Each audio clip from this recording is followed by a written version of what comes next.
Et lui, il accélère et il les fait sortir de la roue un par un. C'est incroyable. Et quel phénomène! Il a 19 ans. Bonjour à tous et bienvenue sur Pole Position, votre rendez-vous consacré au cyclisme et à Paul Sexas. On est là pour vous avec Nathan. Salut Nathan! Bonjour Thibaut, bonjour à tous nos amoureux de cyclisme et surtout de Paul Sexas. Aujourd'hui, on se retrouve une nouvelle fois pour parler du Tour Auvergne-Rhône-Alpes. Yes, merci. Alors aujourd'hui, on va passer rapidement sur les étapes de jeudi et vendredi pour s'intéresser plus à l'étape d'aujourd'hui, samedi, où il s'est passé énormément de choses. Alors pour revenir très rapidement Nathan sur l'étape de jeudi, on a eu une échappée qui a été reprise et ça s'est fini au sprint et c'est Wout van Aert qui s'impose. Qu'est-ce que t'as un retour à nous faire sur cette étape? Déjà, c'était la première étape où l'échappée n'a pas eu la victoire.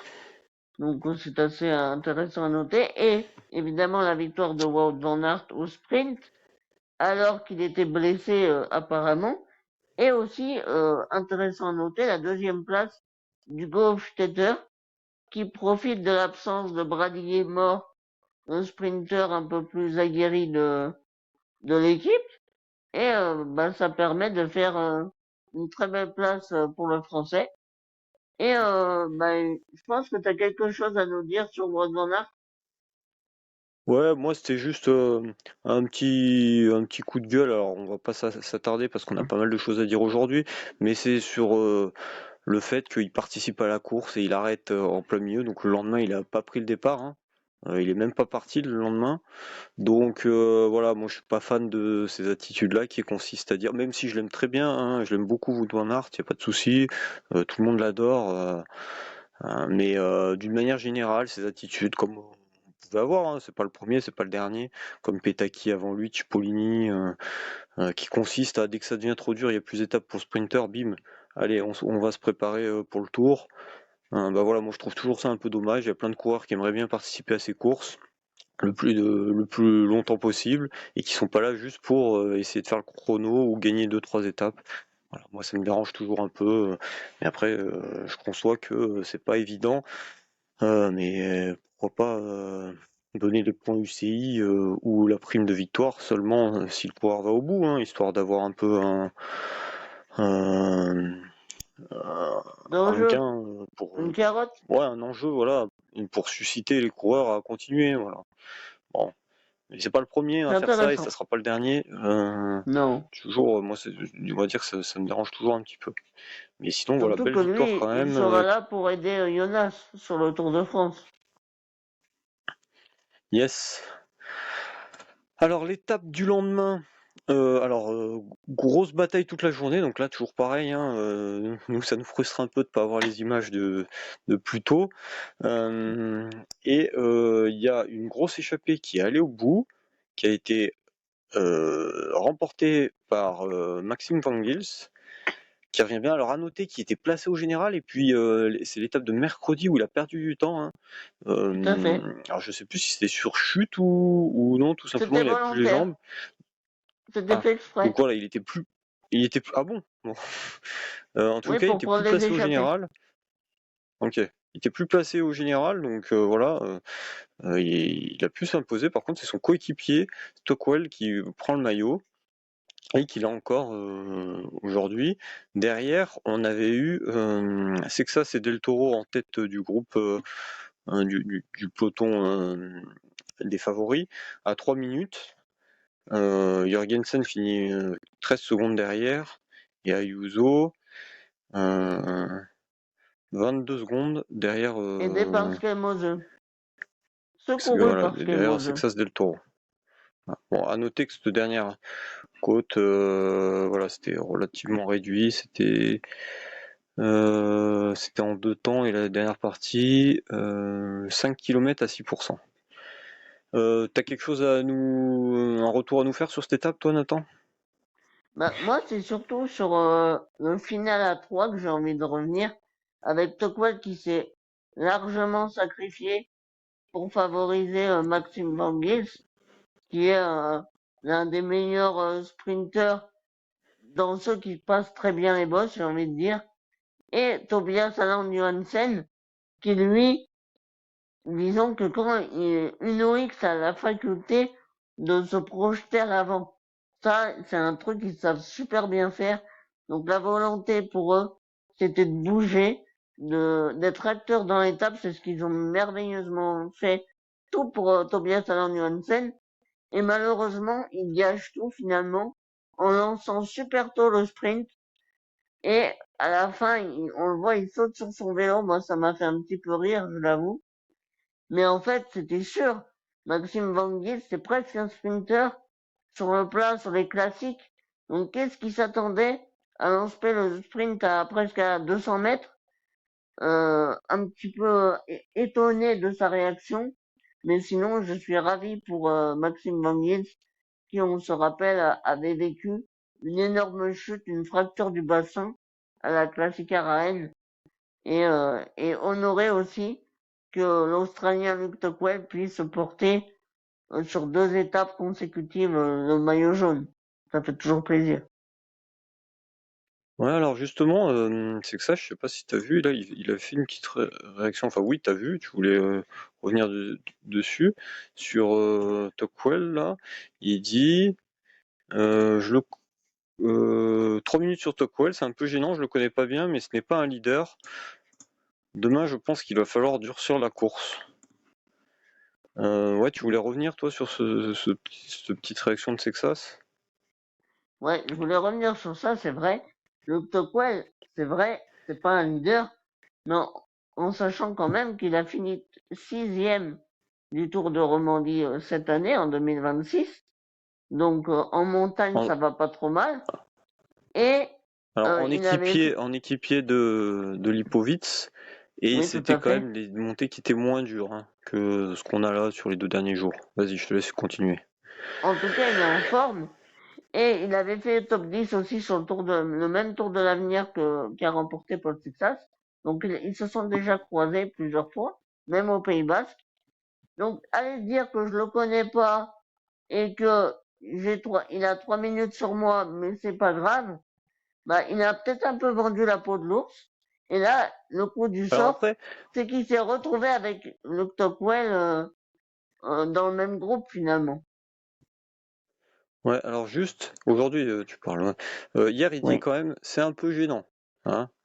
Et moi, quand je vois ça, quand j'ai vu l'étape de hier, pour moi, c'est pas c'est que ça ce qu'il a pris de haut, c'est plutôt les autres équipes qui ont pris Tocqueville de haut. Hein. Puisque c'est que ça, s'il a fait rouler son équipe tout le long, Lui, il voulait la Tocqueville, on victoire. savait que c'était il voulait déjà limiter la casse au général.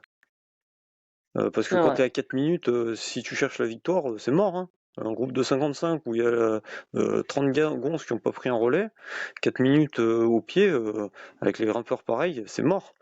Donc non, non, il cherchait pas la victoire d'étape, il cherchait surtout à limiter la casse sur le général. Et moi, ce qui m'interpelle le plus, c'est que tout le monde a laissé Decathlon faire le boulot. Alors Decathlon, ils prennent leurs responsabilités, très bien.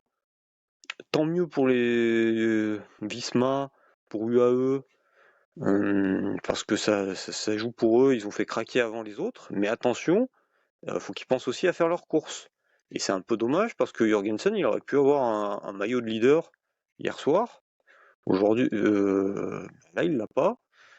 Voilà, il est quand même bien placé pour faire un bon général, ok, mais bon, porter le maillot de leader sur le Dauphiné, c'est toujours une belle récompense. Donc attention à pas laisser les autres faire leurs courses à votre place, quoi.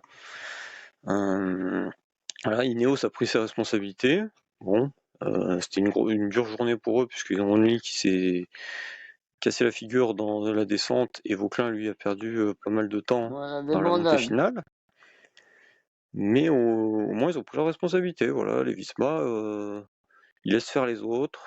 Bon, ils attendent que Ça si se ça marche, passe. tant mieux. Si ça marche pas, tant pis. Voilà, alors ils laissent faire les autres, ça veut dire aussi qu'ils ont peur de Texas, à juste titre, hein, ok, sûrement. Mais Bah, bon. oui, tout à fait. Moi, je peux revenir là-dessus. C'est qu'ils voient bien les autres leaders, Ayuso, Del Toro, etc., que Sexas est au-dessus d'eux. Et Sexas, il fait les descentes, il attaque, il fait rouler son équipe. Donc finalement, on a envie de faire tout ce qu'on peut pour le mettre en difficulté. Et le mettre en difficulté, c'est ne pas l'aider à durcir la course. Car ils voient bien, ils sont comme nous, que son équipe, peut-être que dans les montées, elle n'est pas au niveau de Sexas. Ça, c'est pas une injure de leur faire, c'est la réalité. Mais, du coup, eux, ils auraient les moyens de faire durcir la course, mais ils se disent, ils se lavent les mains, bah nous, ça nous arrange bien que ça aille pas si vite que ça. Et je les comprends Ouais, totalement. ouais, mais après, là où on les attendait rouler, c'était sur la partie plate, là, avant les deux dernières montées finales, là, où là, ils ont été un peu attentistes.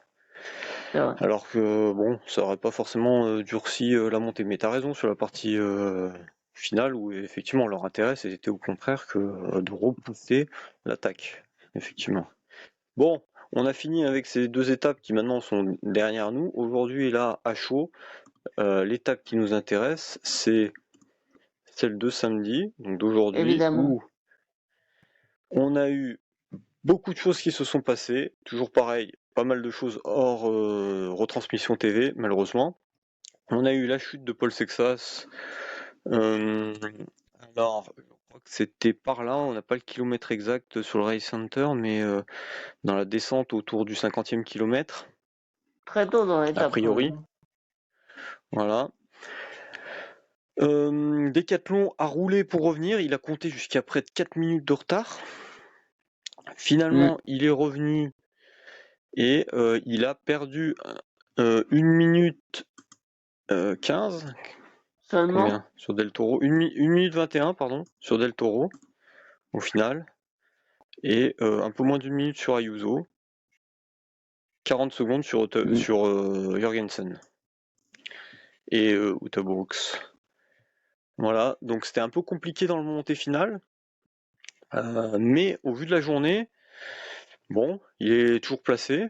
Alors toi, quel est ton sentiment, Nathan, sur après cette étape? Bah alors déjà, la chute de Texas. Tu l'as dit un petit peu comme ça, mais il faut vraiment appuyer, je trouve. C'est la première fois qu'on a un élément perturbateur dans la course de Paul Sexas. Et là, il arrive alors qu'on n'a même pas l'image. Donc moi, là, j'avais la sensation de me dire, bah, qu'est-ce qui lui est arrivé? Comment je vais le retrouver à la télé? Je restais un peu dans cette incertitude-là. Après, j'ai vu, il était quand même assez essolé, c'est vrai. Il y avait Bisseguer Danoulo avec lui. Puis après, plus tard, Aurélien Brépointre, etc.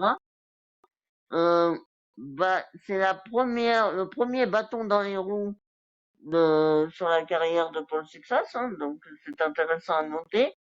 Comment il l'a géré, un petit peu un retour à la réalité, mais on va en discuter.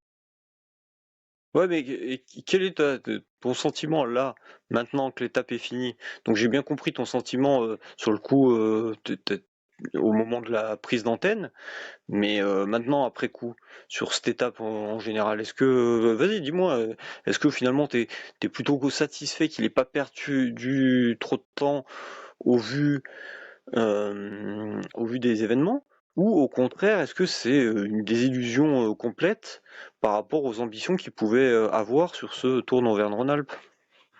Moi, je trouve qu'il y a deux temps dans la question finalement. C'est que avant que, au tout début, quand il était à 4 minutes, je me suis dit, il va revenir. Tout le monde se disait, c'est mort, presque. Moi, j'étais persuadé qu'il allait rentrer sur le peloton. Et je me suis même dit dans ma tête, il va revenir sur Del Toro et Ayuso à leur niveau, et il va les attaquer. Un peu à la manière de Tadej Pogacar à Milan-San Remo cette année. Je voyais un comeback comme ça. Bon, malheureusement, ça n'a pas eu lieu. Mais je trouve que finalement, si on occulte le scénario qui aurait pu se passer, et la victoire de Paul Sexas, vu le niveau qu'il a affiché, et ça n'en fait aucun doute qu'il aurait gagné. Mais il a quand même sauvé les meubles aujourd'hui. Et là, il est que à 1 minute 5 de Del Toro. Bah, tout est possible pour demain, finalement. si, suivant la nuit, comment elle se passe. Ok. Bon, moi, je te le dis, moi de mon côté, je suis dégoûté. Voilà. Je suis un peu dégoûté Ça se parce que comprend. ouais, bah, j'avais des fortes attentes sur ce tournoi Auvergne-Rhône-Alpes. C'est pas fini, on en discutera. Mais je suis dégoûté. Mais maintenant, après, sur la manière, bah, entre l'étape de vendredi où il a pas lâché Del Toro et l'étape d'aujourd'hui, j'aimerais bien le voir s'exprimer quand même sur ce Tour Auvergne-Rhône-Alpes à la hauteur de ce qu'il est capable de faire. C'est-à-dire Ça. lâcher tout le monde. Au moins une fois. Il reste demain. On y croit. Mais je pense que lui Donc aussi, là, il ça lui en a fait une envie, hein. opportunité. Ah bah ouais, ouais, non mais c'est clair. Euh, mais voilà, et Del Toro, moi j'ai un peu de mal. Je pense qu'il est pas au niveau de Sexa, c'est le voir devant comme ça, bah voilà, quand on est sportif, on veut voir le plus fort gagner. Alors là, bah voilà, bah c'est que ça c'était peut-être pas le plus fort puisqu'il a fait une erreur de trajectoire, bah voilà, hein, c'est le cyclisme, hein. Ça fait partie du sport. Ah oui, c'est ça. Mais ouais, je suis un peu dégoûté parce que voilà. Mais après, comme tu dis, il y a des points encourageants, on va en discuter. Mais bon, moi en tout cas, aujourd'hui là, c'est mon sentiment. J'ai hâte d'être demain, qu'il soit sur le vélo et de regarder l'étape là et de passer à autre chose. C'est ça. Demain est un autre Euh, jour. ouais. Voilà, donc au niveau comptable, juste bah, pour le classement général, c'est pas hyper bien barré, hein, parce qu'il est à 2 Non. minutes, et surtout, eh ben, il est blessé, il s'est fait mal aux mains, il avait du mal à freiner, il disait. Dans les virages, il était obligé de freiner plus tôt que les autres, donc de relancer avant, etc. Ça lui consommait de l'énergie, ce qu'il avait l'air de dire. On peut espérer qu'il soigne, que les mécanos peut-être ajoutent un peu un tour de guidoline, que ça aille un peu mieux pour lui. Maintenant, on sait qu'il sera peut-être pas à 100% demain, donc voilà, c'est un peu embêtant aussi. Surtout quand tu es à 2 minutes, et surtout par rapport à Del Toro à 1 minute et 5 secondes, ouais, qui est probablement l'adversaire le plus coriace, hein, celui qu'on va surveiller. Donc c'est pas une enfin c'est pas une bonne opération comptable au point de vue comptable. Ah bah Maintenant, non. bon, il reste dans la course quand même. Il est pas largué, hein. Non, il Mais n'est voilà, pas c'est pas une out. bonne C'est opération. juste que on s'attendait à ce qu'il reprenne du temps et en fait, il en a perdu. Donc forcément, on est un petit peu déçu. C'est ça. Et moi, ce qui m'interpelle aussi, c'est l'organisation, pardon, au début de la chute. Alors pareil, on n'a pas les images. Moi, je suis sur le Race Center du Tour d'Auvergne-Rhône-Alpes et j'ai un peu de mal à comprendre parce qu'ils me disent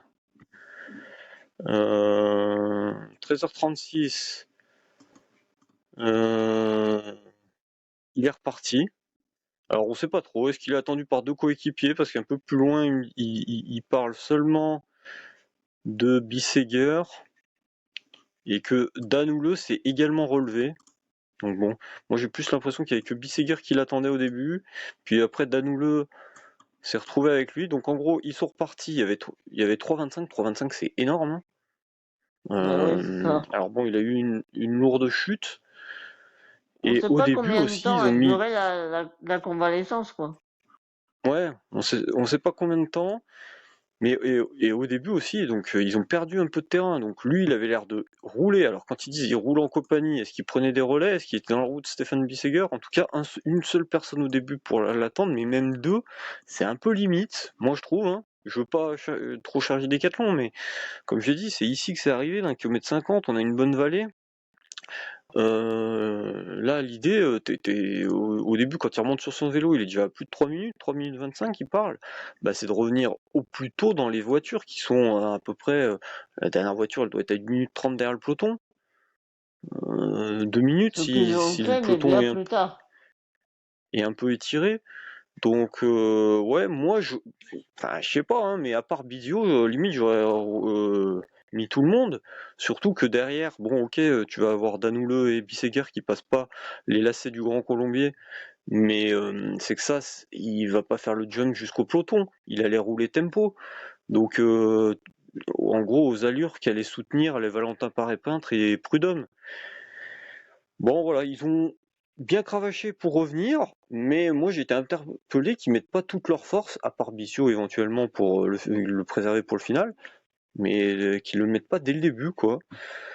Parce qu'au final, Paré-Peintre, qu'il soit dans les roues derrière ou dans les roues dans le peloton, bon, ça change pas grand-chose, et au moins quand ça s'écarte devant, il est tout de suite là. Sinon, tu peux avoir un petit temps mort, quoi. Et Bah, Prudhomme, bah, est-ce qu'il a été plus utile là dans ce qu'il a fait plutôt que s'il s'était relevé avant? Bon, voilà. la Toujours question se est-il pose, que, ouais, vas-y, mais je donne-moi ton pense avis, que toi, Nathan. la volonté de l'équipe Decathlon, c'était d'avoir toujours quelqu'un, peu importe la difficulté de la course, avec Paul Sexas, ne pas le laisser tout seul.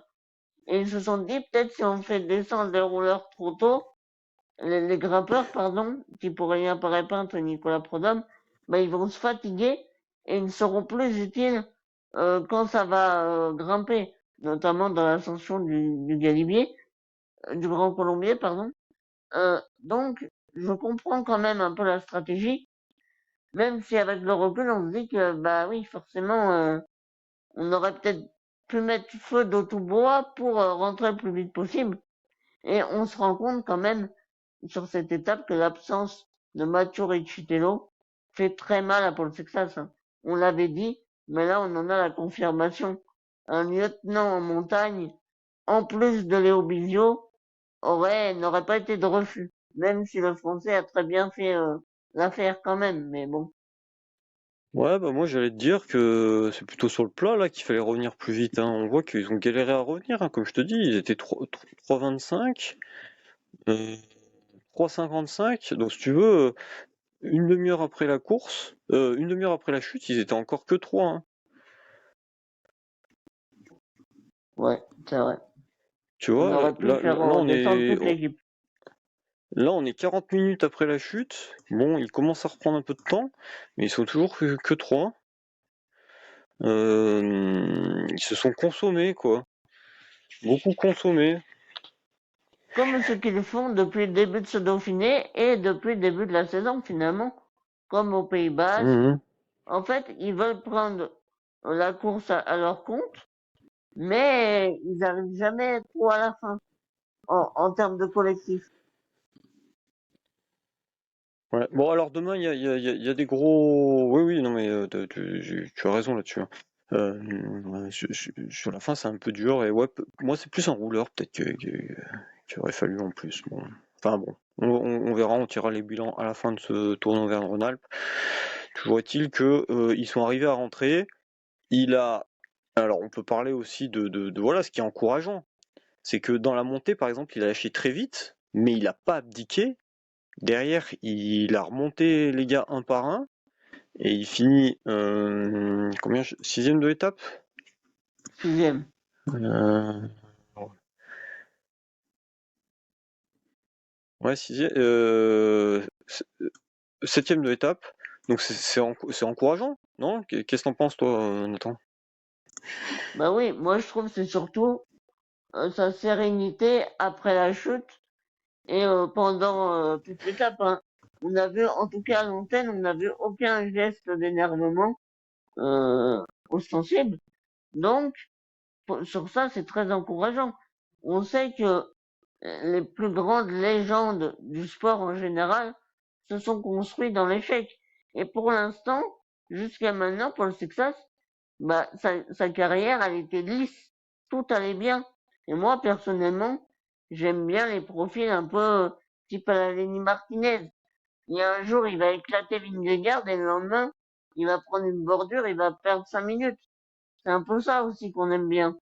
Là, jusqu'à maintenant, c'était tout allait bien, et là, ça commence le premier caillou sur la chaussure, et ça fait un petit peu du bien. Je pense que ça va nous, et même lui, il se dit que peut-être que vaut mieux que ça arrive maintenant sur le Tour de France. D'ailleurs, est-ce qu'on peut se poser la question, qu'est-ce que tu en penses toi? Ouais, moi je suis pas forcément. Alors je suis totalement d'accord avec toi que les grands champions ils se construisent dans la défaite, dans des illusions, et aussi l'amour du public se construit là-dedans aussi, hein. Toute la Ah, c'est France a ça. soutenu Poulidor parce que il méritait d'avoir un palmarès à la hauteur de son talent. Et voilà, lui, peut-être que les prochaines fois, justement, il sera un peu plus prudent sur certains virages. Euh, il va aussi faire une introspection sur lui, et puis aussi une rétrospective sur la course, voir ce qu'ils auraient pu améliorer pour optimiser la remontée les fois où ça va se produire, ces incidents. Donc voilà, il se construit là-dedans, à la fois en tant que sportif, à la fois en tant qu'homme, et à la fois en tant enfin, son amour pour le Leader. public se construit aussi dans la défaite. Après, est-ce qu'il vaut mieux que ça se produise là ou sur le Tour de France? Bah, sur le Tour de France, d'un côté, on s'attend pas à la victoire. Donc moi, j'ai envie de te dire, ça me dérangerait moins que là, parce que là, franchement, À la moi, victoire, ouais, c'est non, une mais petite à des désillusion, hein. résultats. Ouais. Ouais, mais moi, c'est une petite désillusion, là, sur ce Ah bah Dauphiné, oui, parce que forcément. On le voyait gagner, ça c'est sûr. ouais, ça faisait une belle ligne, ça aurait fait une belle ligne au palmarès. Alors, heureusement, il a gagné les Pays-Bas, c'est de quelle manière. Donc, Et il la a déjà une flèche belle course wallonne, pour le Tour. Et la Flèche Wallonne, mais je veux dire, il a déjà une belle course sur le Tour par étape à son palmarès, donc ça, c'est vraiment cool. Mais là, il y a un plateau qui était bon pour lui. Moi, je voulais aussi le voir exploser Del Toro. Voilà, bah, il reste encore un jour, hein. Donc tout n'est pas perdu. tout est Mais, possible. euh, mais ouais, moi je l'aurais bien vu quand même là montrer que le patron des générations qui arrivent, c'est pas le Mexicain, il est bien français et il est là. Il reste demain, j'espère qu'il est en forme, qu'il aura bien repris de sa chute. Ce qui est encourageant aussi, je voulais te dire, c'est Léo Bissiot, encore une fois, comme toujours. Oui, Qu'est-ce que exceptionnel. tu... Ouais, vas-y, dis-nous. Bah, comme on l'a vu depuis le début de ce Tour Auvergne-Rhône-Alpes, Léo Biziot, c'est le capitaine de route de Paul Sexas, hein. Il le suit partout. Quand il y a un petit bout, là on l'a vu parfaitement dans cette étape, dans le final, quand le groupe Matteo Jorgensen a commencé à essayer de suivre Juan Ayuso, là, Léo Biziot, il a été exceptionnel pour aider notamment Paul Sexas et Luc Tuckwell pour ne pas décrocher totalement. Et c'est ce qui leur a permis d'être encore à flot. Car là, Paul Sexas, il n'était pas vraiment à l'aise dans cette partie-là. Et heureusement qu'il y avait Léo Bizio. Surtout avec l'absence de Mathieu Kittelot, comme on l'a dit tout à l'heure. Là, le français, bah, il devient mon favori pour les championnats de France. Ok. Mais oui, oui, totalement, Bisio, impressionnant. Et comme tu dis, je pense que c'est que ça, c'est avec sa chute, etc. Lui, pour lui, sa course, déjà, elle était faite une fois qu'il est revenu dans le groupe, et c'est difficile de Ouais, se remettre son corps en pleine énergie pour repartir sur une séquence là de lutte. Donc d'avoir un coéquipier devant, ça sert, mais alors en plus dans des moments comme ça où tu as déjà fait une partie de ta course avant, ça sert d'autant plus. ça fait du bien au moral. Euh, Ouais, ouais, carrément. Et ouais, alors, je voulais aussi qu'on revienne, sa réaction à la fin, où il assume, enfin, je sais pas, tu t'as vu passer l'interview, où il assume ses erreurs, Tout à fait. il, il parle dans le virage qu'il a pris trop vite, que c'est entièrement de sa faute, il s'excuse auprès des gens qu'il a pu gêner, il dit aussi que même son équipe l'a attendu alors que c'était sa faute, sous-entendu, ils étaient pas obligés.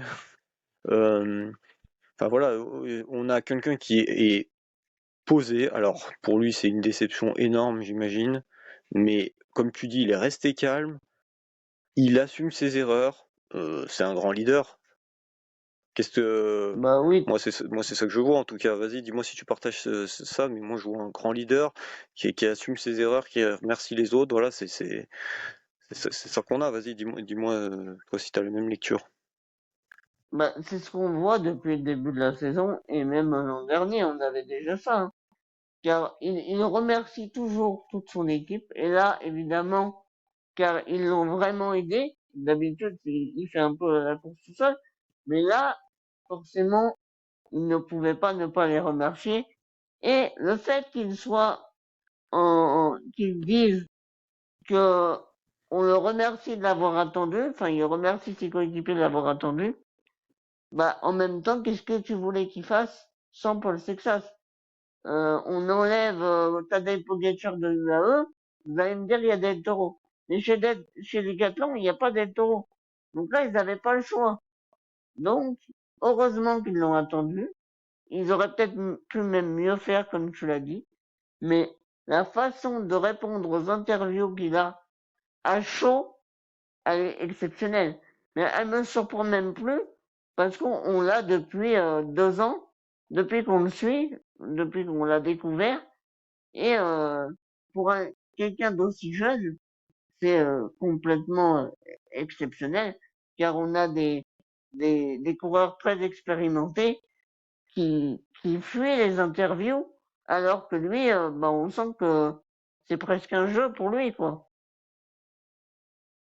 Yes, ouais, ouais, effectivement, il est toujours très pertinent et la tête bien froide, hein. Qu'est-ce que je veux Il dire? a, On a à noter qu'on a la Lidl qui a fait un gros tempo pour Ayuso dans le milieu de l'étape. Alors toi, comment tu juges ça? Ils construisaient leur ascension finale ou alors ils essayaient de rendre la remontée de Sexas un peu difficile parce qu'ils avaient un peu peur de lui?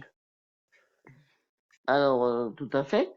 On a vu, quand on a pris l'antenne, on a vu que Sexas, bon, galérait à revenir, mais il commençait tout doucement à grappiller du temps sur le groupe de tête et sur l'échappée. Sauf que dans l'échappée, il y avait Quinn Simons. On le présente plus, l'américain, le champion américain de la Ligue de Trek, qui s'est soudainement relevé de l'échappée pour aller rouler comme un malade en tête de peloton. Et là, bizarrement, l'écart a commencé à augmenter avec le groupe Paul Sexas. Donc évidemment, la Lidl Trek n'a pas fait ça sans arrière-pensée, hein. Mais en même temps, j'ai envie de dire, c'est pas très sport, ok, mais c'est aussi le jeu. Parce qu'à la régulière, Ayuso, il était peut-être pas serein de battre Paul Sexas, et nous non plus, hein, on va pas se le cacher. Donc moi, si j'avais été directeur sportif dans la voiture de Lidl Trek, ben, j'aurais peut-être donné ce genre de consigne. Après, pour l'équipe d'Isma et UAE, j'ai trouvé qu'ils n'avaient pas eu ce genre de comportement. On a eu Léo Bizot qui est allé les voir. Je pense il les a convaincus de rester calme. Ils ont fait un petit tempo, mais c'était pas quelque chose d'insoutenable. Et c'est vraiment Lidl Trek qui a essayé de mettre à terre Paul Sexas. Bah écoute, c'est plutôt encourageant, hein, ça veut dire qu'ils ont peur de lui, hein. Ok, qu'est-ce que je veux dire? Donc demain, grosse étape, qu'est-ce que on peut Encore. attendre de Paul Sexas demain? Voilà, alors Bah, demain, ouais, un c'est même pire chantier. parce que à part voilà, le plat sur la fin là avec un bout de vallée de 10 km de vraie vallée, mais attention, hein, la descente pas hyper pentue non plus. Euh, voilà. Qu'est-ce que t'attends toi de Paul Sexas? Donc on a déjà un peu dit qu'on attendait qu'il nous montre sur ce Tour Auvergne-Rhône-Alpes qui montre à tout le monde son talent, ce qu'il est capable de faire. On espère qu'il va être remis de sa chute. Le mieux Mais possible. ouais, dis-moi toi, qu'est-ce que t'attends de lui et comment surtout il doit s'y prendre. Vas-y. Bah, moi, déjà, j'attends la victoire d'étape. Hein, on va parler clairement. J'aimerais qu'on ait une éclaircie dans ce tour en Auvergne-Rhône-Alpes, car en termes de performance pure de la part Paul Texas et de la Décathlon CMA-CGM, on n'a pas eu grand-chose sur ce tour en Auvergne-Rhône-Alpes. On les a beaucoup vus rouler en patron, mais finalement, en termes de choses concrètes, on n'a pas eu grand-chose. Donc pour moi, une victoire serait des plus salvatrices pour Paul Texas. Ça lui donnerait de la confiance. Il en a vraiment, il n'en a pas tant besoin, mais nous on en a besoin. Avant le Tour de France, c'est quasiment obligatoire. Et moi, si j'étais lui, j'attaquerais le plus tôt possible pour lancer les hostilités et on met carte sur table et on verra bien comment ça se passe.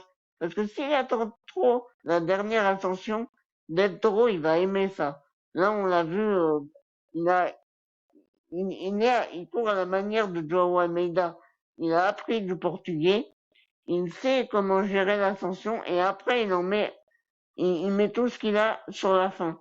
Donc je pense que Paul Texas aurait intérêt à essayer de lâcher tout le monde dès qu'il le peut. C'est mon avis. Yes, et bah écoute, moi je suis assez d'accord. Ce qu'on constate, c'est que sur toute la totalité du Tour d'Auvergne-Rhône-Alpes, il a été en défense. Et là, il a une super opportunité, c'est qu'il a plus rien à perdre. Et il faut qu'il Meilleure soit défense, c'est offensif. Moi j'ai l'attaque. envie de le voir. Voilà, moi j'ai envie de le voir offensif. Il y a un parcours qui s'y prête. Alors ok, il y a de la vallée derrière, mais t'inquiète pas qu'avec ce qu'il y a devant, il y aura pas grand monde qui va basculer. Lui avec ses qualités, ça peut être une tuerie. Et moi je t'enverrai dans le premier col là, Léo Bisio direct. Et derrière, allez, on fait un peu de cycling manager, hein, on va se projeter virtuellement. Là, dans le hors catégorie, 11 km à 9%. Directement il attaque et puis bah, si Léo Bisio est Et toujours pas une devant, attaque au il essaie de train, une revenir vraie avec lui. attaque bien tranchante. Ah bah l'idée c'est voilà d'être tout seul en haut, hein. Voilà. Ouais. Dans l'idéal, il faudrait qu'il y ait encore une échappée qui soit devant avec un décathlon, pourquoi pas Bisio. Mais bon là on va partir dans l'idéal, mais en tout cas c'est de lâcher tout le monde, hein. Et de toute façon, si tu lâches tout le Oui. monde, derrière, ça va être un chantier. On a vu que les équipes sont hyper diminuées. Il y a plus grand monde chez UAE, il y a plus grand monde chez Visma. Derrière, même après les Aravis, là, dans la longue descente, le replat, là, je sais pas qui c'est qui va rouler, mais si vraiment t'as mis le chantier avant, Oui. voilà, on peut avoir une Ce belle sera étape. Alors, chacun comme pour d'hab, soi. on va nous filmer que l'arrivée. Donc nous, on aura tout loupé, C'est mais bien c'est pas grave. dommage. Ça peut aller. S'il est en forme, honnêtement, ça peut être un bon truc. L'étape est courte, 120 km. Il a entièrement les qualités montée descente pour faire ça. Après, j'espère qu'il sera remis. Ça, c'est la grosse incertitude parce que si la condition physique lui permet pas, eh ben, il fera ce qu'il pourra. J'ai envie de dire, on le Et saura assez tôt puis, s'il a les jambes ou s'il a pas les jambes dans notre scénario. ouais. Mhm. Mais à noter, comme on disait, qu'il est qu'à 2 minutes, hein. Voilà, hein. Oui, c'est vrai. C'est Si je te faisable. ressors le GC, il est à 2 minutes de Tocqueville, donc ça dans la dernière montée normalement il n'y a pas de souci. Enfin il n'y a pas de souci. Euh, S'il l'aborde avec tout le Ne monde, faisons pas les mêmes normalement. erreurs que Paul Sexas. Hein. Non, non, mais si s'il aborde la dernière montée avec Tocqueville, normalement il lui met 2 minutes, hein. Excuse-moi, mais aujourd'hui il a chassé toute la journée et il lui met combien? Oui. 1 minute 10, 1 minute 15. Sérieusement, oui. Là, il finit à 2,33, il met 1 minute 22 aujourd'hui. Pardon, 1 minute 12. Aujourd'hui, en ayant fait beaucoup d'efforts. Donc s'il est au pied avec, Exactement. normalement voilà. Par contre, il y a du Del Toro, du Ayuso, franchement, j'ai pas trop de doute qu'il pourrait passer devant juste avec la dernière montée en restant au pied avec. Enfin, en tout cas, je Ouais. pense. Par contre, c'est Del Toro. Et puis même Jurgensen, ce Les qu'il nous a taureaux, montré ça va aujourd'hui, être moi compliqué de franchement, lâcher de la roue. bah c'est ça, Del Toro, tu vas pas pouvoir le lâcher. Et, reprendre 1 minute 5, c'est dans la dernière montée, sauf grosse défaillance de Del Toro, ça semble quand même Ça sera compromis, hein. compliqué.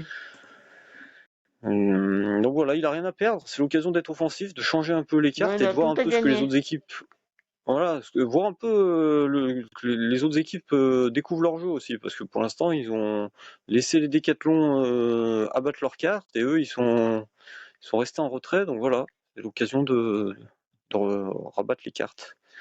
Bah oui, c'est ça. La À roue noter, a tourné, ouais, excuse-moi, et moi j'ai envie de pardon. revenir sur la question du Tour de France, car il sera dans la position du chasseur, derrière Pogacar, derrière Vingegaard, derrière Remco si on veut, et peu importe ce qu'on pense, ça va quand même lui donner une expérience d'être offensif, car il a besoin d'être offensif. D'habitude, il est offensif pour assommer les autres. Là, c'est une nécessité d'attaquer. Donc, on va voir comment il gère la pression, mais la pression négative de, du besoin d'attaquer pour reprendre du temps. On va voir comment ça se passe. Ça, moi, ça m'intéresse. Ben, très bien. Ouais, ouais, non mais je suis d'accord, t'as raison, t'as tout à fait raison. Ouais, je voulais conclure aussi sur les cotes, à noter. Hein, on se pose la question, Mm. comment est-ce que voilà, les paris sportifs, les forces en présence, alors eux ils annoncent une légère, pour la victoire d'étape légère, donc j'ai pris un site au pif, hein, le premier qui m'est venu, léger avantage pour Del Toro sur la victoire d'étape, et sur le général, gros avantage Del Toro. Pour eux, il n'y a pas trop de soucis, et c'est que ça, c'est coté à 6,50. Voilà. On peut pas trop leur donner T'as- tort, factuellement. Ouais, non, non.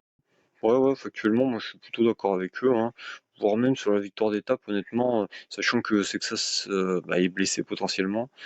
Euh, Oui, la raison moi, ça nous ne m'aurait dit pas choqué Del Toro gagne. Mais, ouais, qu'il y ait un plus gros écart. Mais voilà, en tout cas, la bête blessée, attention à la bête blessée, ça c'est pourrait, ça. on va se rattacher à ça. Donc, en tout cas, bon, quoi qu'il arrive, il a, il a montré de belles choses. Maintenant, voilà, on espère toujours mieux, hein. Il nous a tellement, tellement fait Surpris, rêver et c'est appris ça. à, ouais, qu'on en veut toujours plus, hein, finalement. Ben, On c'est est, ça. c'est lui Il nous donne la il nous main, fait on veut devenir le bras. exigeant. Ouais, ouais, il nous fait devenir exigeant. Il est trop fort, c'est pour ça. C'est ça. Bon, bah, très bien. Merci Nathan. Bon, faudrait peut-être Abonnez-vous. qu'on prenne un peu en relais à Paul Sexassin. On va pas toujours être dans sa roue là. C'est peut-être l'occasion, hein, Ben oui. Nous, de, on est un peu comme Del de- Toro. c'est ça. Bon, merci à tous de nous suivre. Dites-nous en commentaire ce que vous attendez vous sur l'étape de dimanche là d'aujourd'hui.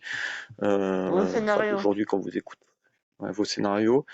Voilà. Et puis n'hésitez pas à vous abonner si vous n'êtes pas abonné. Et puis allez Paul, on est dans On ta est dans roue. ta roue.